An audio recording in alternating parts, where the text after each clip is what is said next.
নমস্কার বন্ধুরা।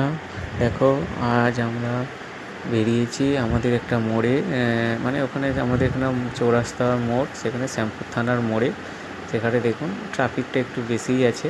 অনেকে অনেক ভিডিও করে যে ট্রাফিক কীভাবে চালাবে যে এখানে দাগ দিয়ে দেয়, দেখুন কাঁচের কাছে যে যেখানে আমার ঠাকুরের ছবি আছে ওই সোজা একটা দাগ দিয়ে দেয়, সেই দিকে একটা এটা হচ্ছে বাঁ দিকের সাইজ, এটা ডান দিকের সাইজ। এরকম বলে কিছু হয় না, কারণ হচ্ছে দুটোই চলমানের সাপেক্ষে এ ওখানে হবে, এ ওখানে হবে। এইসব যারা অভিজ্ঞ চালায় তারা কিন্তু ওটা বোঝে যে ওইসব কিছু নয়।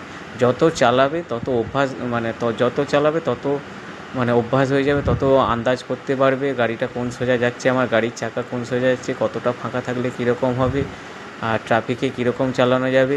এগুলো ওই ভিডিও করার জন্যই শুধু বলে, কিন্তু আমার মতে, আমার নিজস্ব মত অবশ্যই, যে মানুষ যত চালাবে, গাড়ি যত চালাবে তত তার অভিজ্ঞতা হবে। তবে চালাতে চালাতে শিখবে। যে কোনো জিনিস শিখলে ভুল হবেই।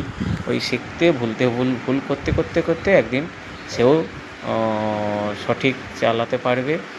আর ট্রাফিকে কোথায় কখন চালাতে হবে, কারণ ট্রাফিকে অনেক রকম মানুষ, এই যেমন ওই মানুষগুলো ওইদিকে কোনো সিগন্যাল না দেখে চলে গেলো, এগুলো নিজেকে কন্ট্রোল করতে হবে। যত চালাবে তত বুঝতে পারবে।